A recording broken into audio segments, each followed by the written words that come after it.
دنیا کے 7 عجوبوں کو لوگ دیکھنے کے لیے طویل سفر کرتی ہے، تو یہ اس لیے ہے کہ تھوڑے مشکل کام ہیں، لیکن کوئی ناممکن چیز نہیں ہے۔ تم لمبی مسافتیں طے کر کے جاتے ہو، لیکن اللہ کہتا ہے گھر بیٹھے ذرا آسمان کو دیکھو۔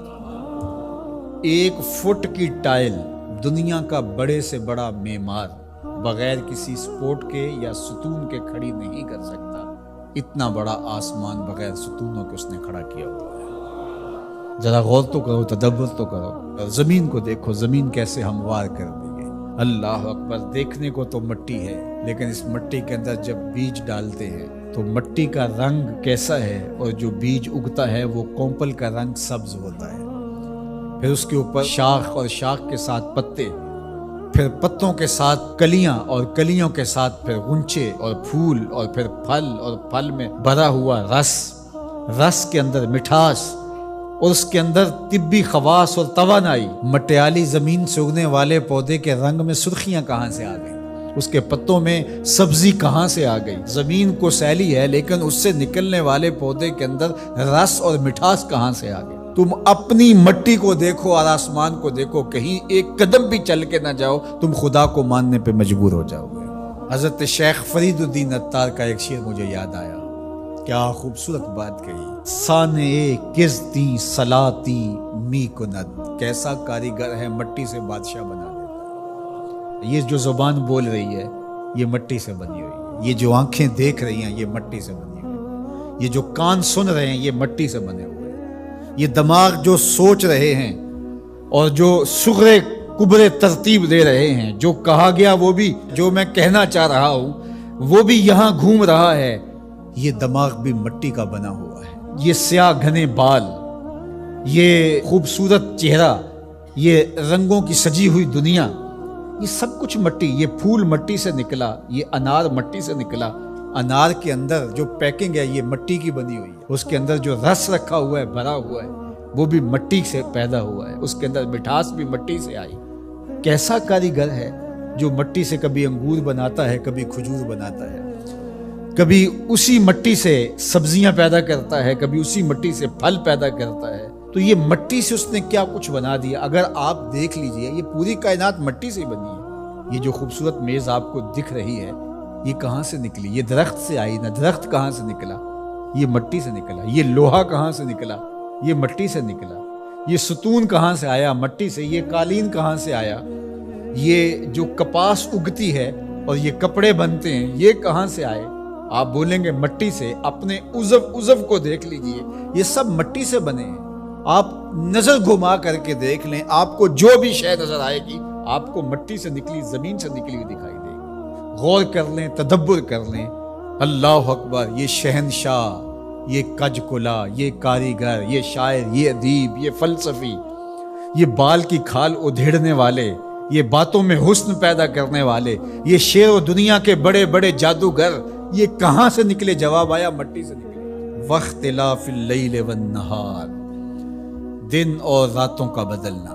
اب سورج کی روشنی اتنی ہے کہ ماحول منور ہے، پھر دھیمی دھیمی تاروں کی چھاؤں ہوگی۔ کبھی دن آتا ہے، کبھی رات آتی ہے، کبھی صبح کا سپیدہ نمودار ہوتا ہے، کبھی شام کے دھندلکے ہوتے ہیں، کبھی کالی رات دبیز چادر اوڑے آ جاتی ہے، کبھی چٹا دن ہوتا ہے، کبھی گرم دھوپ ہوتی ہے، کبھی کڑکتی دوپہر ہوتی ہے، کبھی برستی بارش ہوتی ہے، کبھی گھر کے سرمئی بادل آ جاتے ہیں، کبھی کوسے قضا کی رنگینیاں ہوتی ہیں، کبھی دھنک کی شوخیاں ہوتی ہیں، کبھی بادلوں کی اوٹ سے جھانکتا ہوا چاند دکھائی دیتا ہے، کبھی سورج بادلوں کے پیچھے چھپتا نظر آتا ہے، کبھی درد غروب سے زرد لگتا ہے، کبھی سرخ ٹکیا سورج کی دکھائی دیتی ہے، کبھی اتنا روشن کہ دیکھا نہیں جا سکتا۔ چاند کبھی جوان ہوتا ہے، کبھی بدر تمام ہوتا ہے، کبھی کھجور کی خشک ٹہنی کی طرح ہوتا ہے، کبھی اتنا باریک ہوتا ہے کہ لوگ دور سے دیکھ رہے ہوتے ہیں، دکھائی نہیں دیتا۔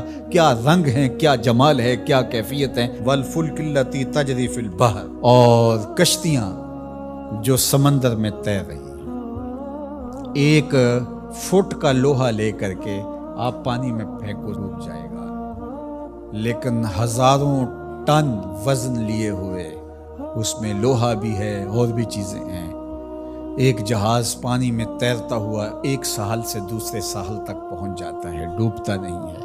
وما انزل اللہ من السماء من ماء، اور آسمان سے بارش برستی ہے، گھر کے بادل آتے ہیں، کبھی بوندا باندی ہوتی ہے، کبھی موسلادھار بارش ہوتی ہے، آسمان سے پانی اترتا ہے، کبھی برف کی شکل میں، کبھی شبنم کی صورت میں، کبھی بارش کی شکل میں، اور پھر کیا ہوتا ہے؟